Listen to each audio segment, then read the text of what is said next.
Hello everyone, and dear friends, as I promised this morning during the live stream, I have a surprise for you, and let me introduce surprise.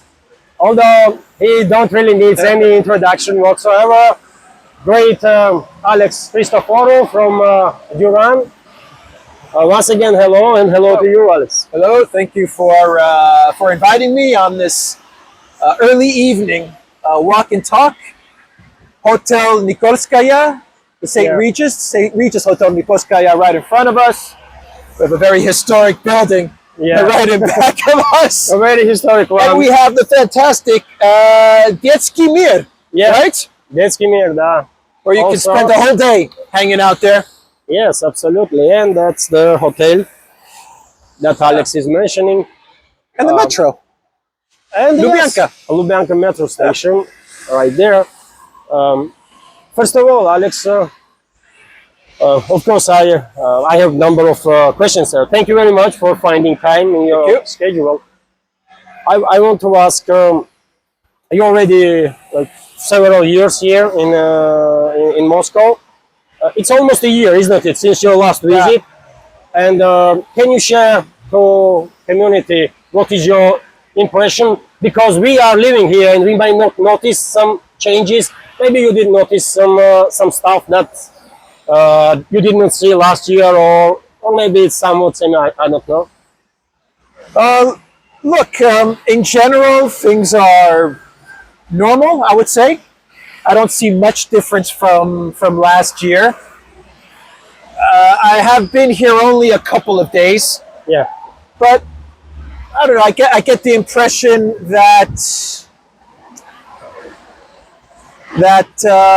the economy seems to be doing really well, but I get the impression that there's a general slowdown from where it was from last year. Oh, it is. Where last year felt like it was really ramping up. Maybe I would describe it as it feels like Russia is hitting its peak. Yeah. Its peak capacity, and economy slow down. Yeah, and cooling down. It'll be a kind of cooling. That's just my impression for being here a couple of days. And so, I mean, I have to agree with you absolutely, because that was actually intention of the central bank and the economical bloc to cool down economy, to cool things down a bit, because economy was overheating and bring down interest rates, that's how it feels like. Economy was overheating last year, and everybody was talking about it, and the central bank increased interest rates up to 21% at one point, which is basically a big deal for economy, isn't it? Yeah. And now talks are that maybe towards the end of the year, interest rates will come down towards like 15% maybe, or something. Okay, so I'm reading it correctly. Yes, absolutely. Yeah, it feels like they're starting to level things off a bit, because when I was here last year, things were just in overdrive. Yes, things were booming, man. Yes. I mean, things were booming. So now I think it's definitely more steady. And it feels a little bit slower but steadier, which I guess is a good thing. Stable, more stability, it seems. But yeah, I mean, in general, though, I mean, if you're going to come here for a week or so, it's normal, man. I mean, it's like a normal city in anywhere in the world. And us that live here in this city, we literally don't really notice much whatsoever, because we just live here on daily basis. Yeah, I mean, if you're coming for tourism, you're going to have a great time. Everything is very normal. Everything's very peaceful. Everything's very clean. There's a good energy. People are happy. People are doing their thing. And so many members of community, whenever I'm making also your type of videos, your style, walk and talk, they're always commenting that, where is the graffitis? Where is this? Where is that? Look, there's some graffiti. I mean, look, I don't want to, when you do the walk and talk, you're going to find some graffiti. There's some, I mean, but it's not overwhelming. No. I would say it's a normal, well organized, normal metropolis, a megapolis. Yeah. That's what Moscow is, a huge, massive city. Yeah. But yeah, I guess for warm up, that's okay. Let's go through some very difficult topics now, and of course, Ukrainian crisis first of all. According to reports in the Western media, on Monday, Trump promised to make some statements about Russia and rumors are circulating and speculations. What's he gonna do? Will he talk about this Lindsey Graham's bill, or will he talk about some new weapons package for the regime? What is your take on that? What should we expect? Or at this point, it's not really worth to even speculate on the matter, because with Trump, you just never know. No, you never know. No, this is true. You never know with Trump. But look, there's two lines of analysis with this. The one analysis, which I think is the most likely outcome, is that Trump is going to announce the bone-crushing sanctions. He's going to announce that he's been given control of the sanctions, when he can place those sanctions and when he can lift those sanctions. Allegedly, he's been going back and forth with his golfing buddy Lindsey Graham as to how much control is going to be vested in the president of the United States. Congress wants control of when to place the sanctions and when to remove them. Trump is saying, no, I have to have control.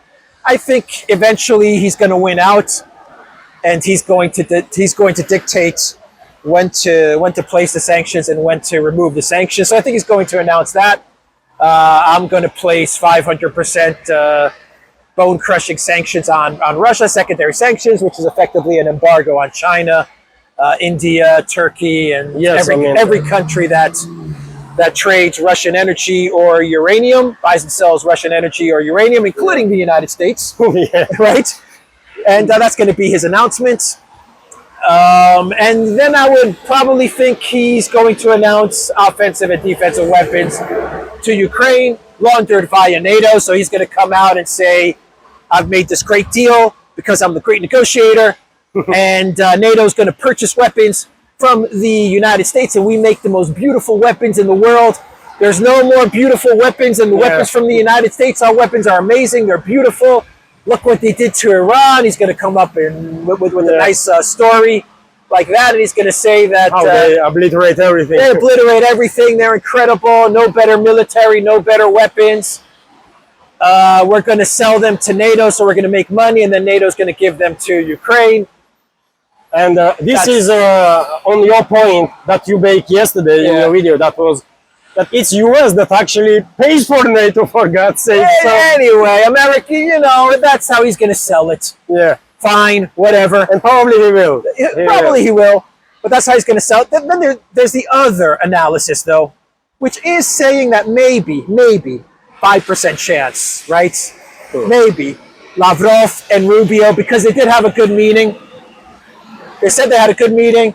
They said they're exploring new directions with regards to some sort of a settlement.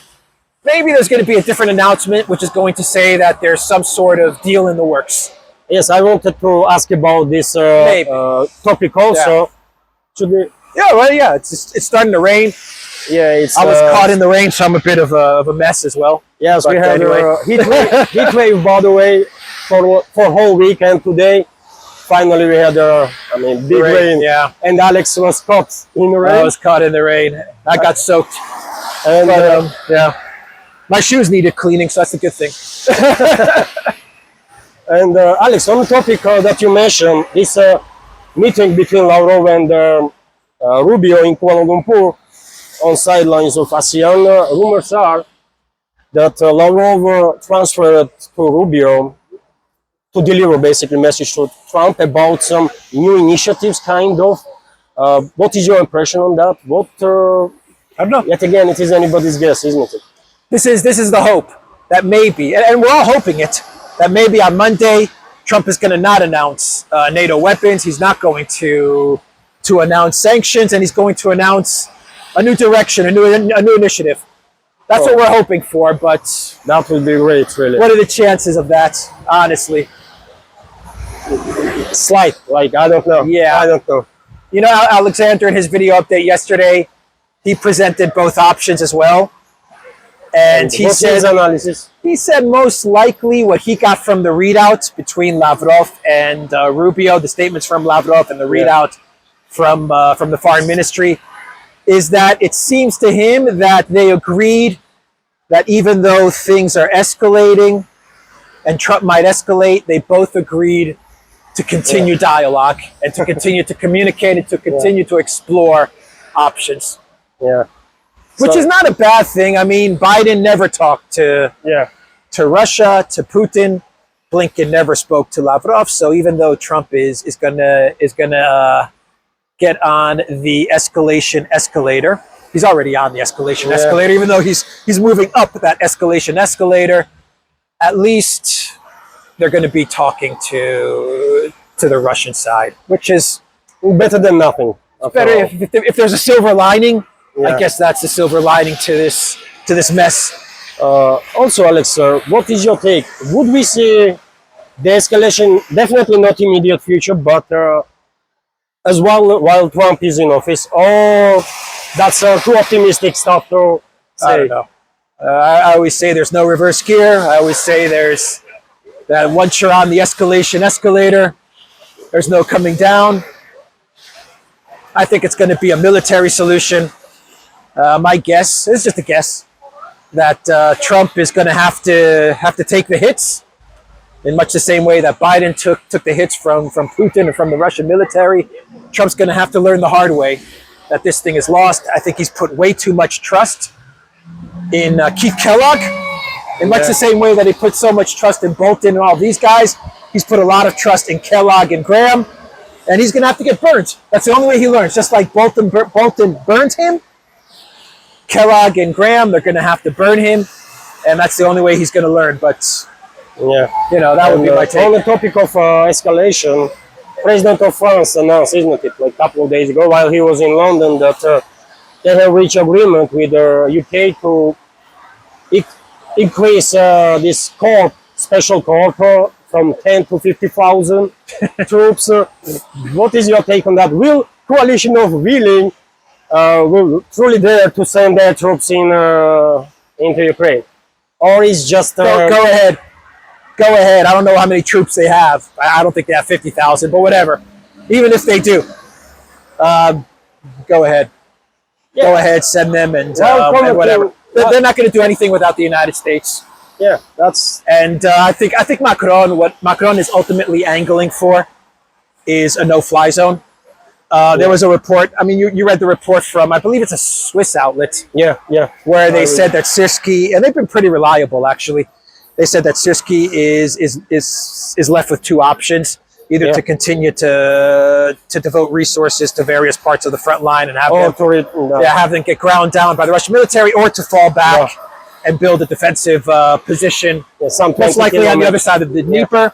And I think that's what they're looking at. And I think as they're preparing for a new defensive line, Macron is thinking, or the French and the British command. They're thinking, you know what? Fine, we can set up a new defensive line, new fortifications on the other side of the Dnieper, but we're going to have to create some sort of a no-fly zone as well. And, I don't know what kind of no-fly zone they can have, to be quite honest, because they're all out of patriots. But anyway, this is the way they always do things. They have these grand plans, these master plans, these big strategies. But I mean, all they are big strategies and big fantasy plans. But once they get into the conflict and into Ukraine, it's all going to fall apart. Reality takes. That's what Mike Tyson said. Everyone has a plan until you get punched in the face, right? Yes, that's exactly the case. And also, Alex, if you remember, it was almost a year ago when you were in Moscow. We had a conversation, and you correctly predicted that Merz is going to become next chancellor in Germany. He is a chancellor. That was I don't know if that was easy, but yeah. Anyway, I mean, he is a chancellor. So I want to ask her about Merz. He spoke about he's kind of trying now to lead the charge, at least among Europeans. He's even calling on Trump to further increase in weapon supplies and so on. Do you think he will dare to? Beautiful, huh? Yeah. Let me turn the camera, by the way. And yes, that's.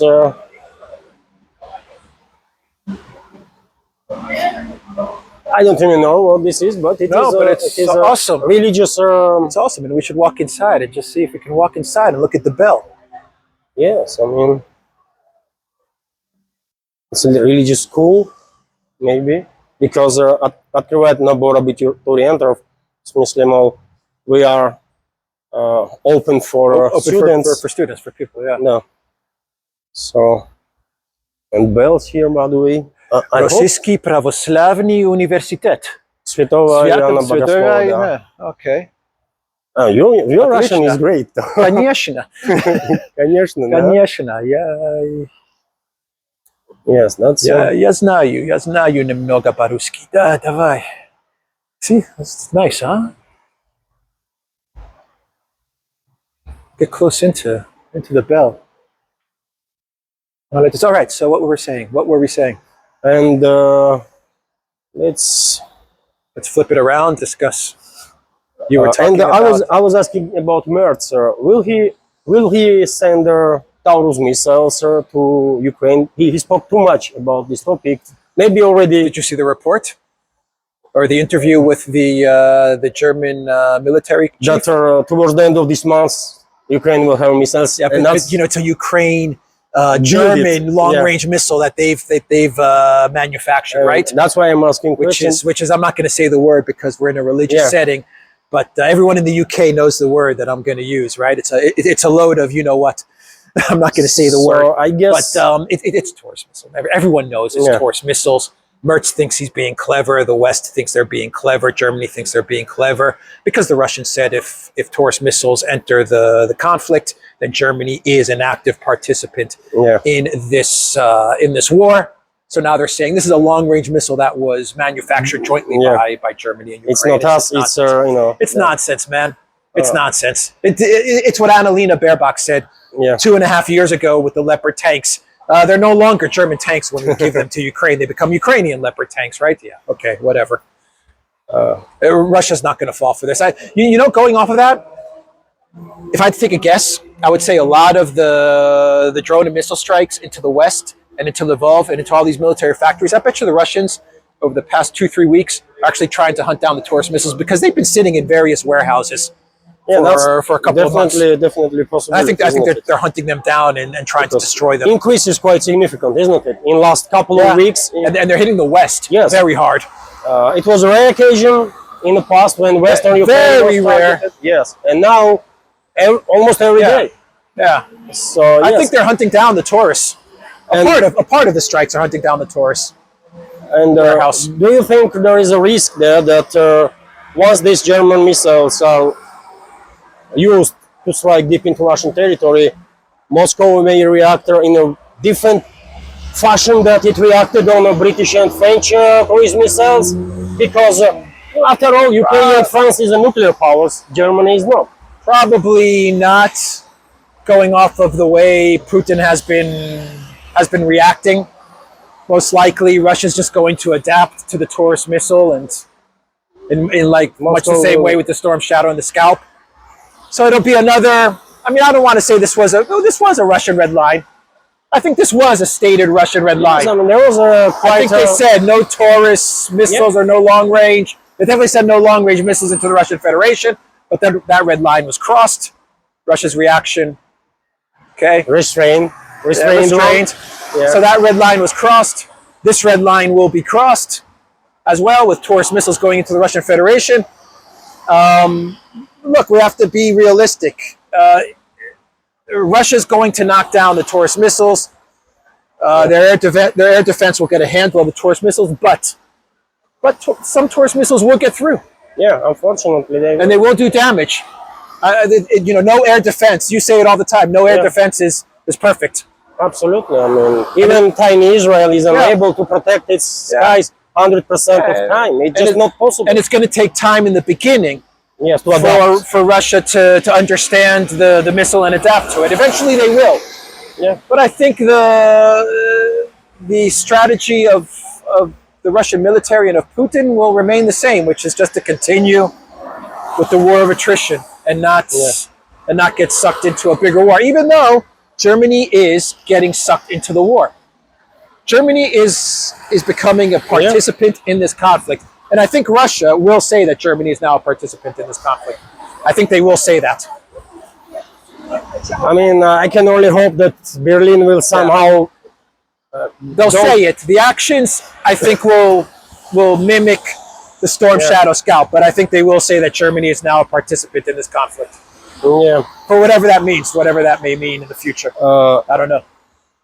Also, Alex, I have to ask. Of course, we can talk about Ukrainian crisis for for hours, but I have to ask. I'm so bad operator, by the way. That's so they can see the church from this side. Turn around this way. And delete it. There you go. That's where we were. Yeah, that's where we were just now. I'm learning from a master, by the way. So, you know. And this is my stick. I'm really just show our community area that we are at. This is Kitai Gorod area, by the way. I did make videos quite often in this area. And I have to ask her about Middle East for sure. Even though so-called 12-day war between Israel and Iran, and then U.S. Involvement is kind of on the pause now, let's say. It's ceasefire in place. My reading of the big picture is that we should expect further escalation, because that's what globalists want for various reasons. And globalists are on the same page with the Israeli leadership. They might want escalation with Iran for different reasons, but I mean, there are certain forces that are on the same page that they're going to further escalate. Maybe I'm wrong or missing something. What is your take on the matter? I think everyone understands we're going to get around to. Yeah, I think everyone understands it. You know, Iran says that they're ready to negotiate, but they have conditions. Yeah, those conditions are very basic conditions. Don't decapitate us. Don't assassinate us. Do not strike no more. At least during the negotiations. You know, can the United States or Israel actually adhere to such basic conditions? No. I mean, we're going to a round two. I think all sides, both sides, Iran, Israel, all three sides, Iran, Israel, and the United States. I think right now everyone is resupplying, rearming. I imagine Iran. If they're not doing this, then I don't know what to say, but I would imagine that they're building up air defenses with China, with Russia. That would be my guess. Probably, yeah. But I would say come fall, we're going to get around two. No, which is unfortunate and extremely risky, not just for the Middle East, but for the rest of the world. Should we go that way? Yeah, let's go back. And also, and I guess on your point, I guess that's why topic of enriched uranium was circulating in the media straight away, right? Did you obliterate? Did you not? That was a one way to keep US into this. And then this enriched uranium, I said straight away that they are articulating with this topic exactly for that reason. To exactly. Pave the way for the next. Yeah, they're going to need to figure out the narrative and the script because Trump is stuck on we obliterated everything, and the neocons, Netanyahu, his cabinet, they're saying no, you didn't obliterate everything. There's still some left, so we have to go back in. So they're going to have to figure out the narrative for Trump to agree to a round two. They'll figure it out. They'll figure out the spin. And Alex, I know you are short on time. And one more question, I cannot pass on that. It is a topic that makes headlines all over the world. US, this sort of a cover-up that White House is kind of, or administration is engaged with Epstein case. And reports are that director of FBI and his deputy, Patel and Bongiorno, isn't it? Bongino, damn Bongino. They are threatening that they will resign if Pam Blondie is not fired or not leaving her position. What is your take? What is going on there? I mean, it's really crazy to observe from distance, you know, that stuff. Look, someone has to take the fall. And whenever you get these kind of scandals, these political type of scandals, which is what this is, these cover-ups, you know, in politics, someone always takes the fall. I would say that it looks like Bondi is going to take the fall, but you know, maybe the exit is going to be Bongino resigning, and maybe the narrative is that Bongino was so upset with what's going on that he had to leave and Patel had to leave, and that'll be a way to kind of get through this Epstein scandal. At least that may be what the Trump White House is thinking. I don't know. Maybe they're going to think we have to get rid of Bondi, and that's how we get. Yeah, I was thinking that they're going to kind of get rid of Bondi, maybe. Yeah, this is how politicians think. This is how they think. If they have a scandal, if they have a cover up, they have to extinguish fire somehow. Yeah, and you have to get rid of someone. Someone's going to have to take the fall in all of this. It doesn't make it doesn't make it go away. Yes. It doesn't change the fact that there's a cover up going on. It doesn't change the fact that you said no client list. But your end goal is to get people to forget. Yeah, you want to divert people's attention. You want to divert, and you want people to forget. I don't think people are going to forget. And but you know, they're going to try to play the game and see where it goes. I think they were not. You know, I read Axios, Wall Street Journal. They were reporting on the alleged exit of Bongino, and the impression that I got from reading these articles from the WSJ and from Axios is that the Trump White House did not expect the reaction from the American people. Yeah, I mean, nor did Bongino. Maybe. Bongino did not accept did not expect the backlash, because Bongino, Bondi, Patel, Trump, everybody, they were okay with releasing the video. Yeah. They were okay with releasing the memo. Yeah. They greenlit everything, and then when the reaction came, that's when the argument started to come in. When the reaction from the American people, exactly, they did not expect such a reaction, and that's where you're getting all this fighting. Yeah. So we'll see how they sort this. You know, if I was advising them, I would tell. If I was on Trump's team, and you know, you're there to protect the president you're serving at the pleasure of the president of the United States, right? So if I was advising Trump, I would tell Trump, you gotta come clean on these things. You're gonna have to release some sort of list. Some people are gonna have to get fired. Some lists are gonna have to get released. The full list is gonna have to get released. I don't know. I don't know what you have, but people want to see answers, documents. They want answers. Yeah. And I think it's going to be very difficult for him to avoid this now. Okay, thank you very much. Starting to rain. It is raining again. Raining again. So thank you very much for your time, and have a wonderful time while here in Moscow. Thank you. Thank you. Thank you. Bye, dear friends. Take care.